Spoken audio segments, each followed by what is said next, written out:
श्री चैतन्य महाप्रभु के चरण पादुका की निकली शोभा यात्रा बनपुर टाउन पूजा कमेटी के तत्वावधान में आज बनपुर के बारी मैदान में नवद्वीप के धामेश्वर महाप्रभु मंदिर से श्री चैतन्य महाप्रभु के चरण पादुका लाए गए। इस अवसर पर हजारों श्रद्धालुओं ने उत्साहपूर्वक दर्शन किए। कार्यक्रम में एक भव्य शोभा यात्रा का आयोजन किया गया, जिसमें भक्तों की भारी भीड़ उमड़ी। समाज सेवी सुदेशना घटक ने इस अवसर पर कहा कि श्री चैतन्य महाप्रभु के चरण पादुका के दर्शन करना उनके लिए सौभाग्य की बात है। उन्होंने बनपुर टाउन पूजा कमेटी को इस आयोजन के लिए धन्यवाद दिया।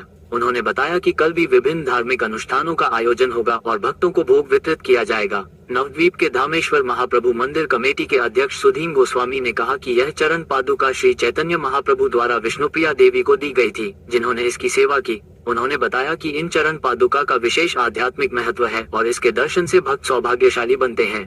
इस आयोजन का उद्देश्य श्री चैतन्य महाप्रभु के भक्ति आंदोलन को जन जन तक पहुंचाना है। गोस्वामी ने बताया कि चरण पादुका कल नवद्वीप के लिए प्रस्थान करेंगे। আমাদের আজকে সকাল 7টার সময় প্রভু চরণ পাদুকা ধামেশ্বর মহাপ্রভু মন্দির থেকে বেরিয়েছেন আর আগামীকাল এখানে ভোগের পর তারপরে আবার নবদ্বীপের উদ্দেশ্যে পৌঁছে যাবেন, বেরিয়ে যাবেন এখান থেকে। এটা হচ্ছে মহাপ্রভুর যে প্রেম ধর্ম, মহাপ্রভুর যে ভক্তিবাদ, এই ভক্তিবাদের আন্দোলনকে আরও সুদৃঢ় করবার জন্য আমাদের ধামেশ্বর মহাপ্রভুর মন্দিরের এই প্রচেষ্টা এবং এই শ্রী চরণ পাদুকা যেটি এসছেন সেটি মা বিষ্ণুপ্রিয়া দেবীকে মহাপ্রভু দিয়ে গেছিলেন, চৈতন্য মহাপ্রভু, এবং মা বিষ্ণুপ্রিয়া দেবী নিজে হাতে এই চরণ পাদুকা সেবা করতেন।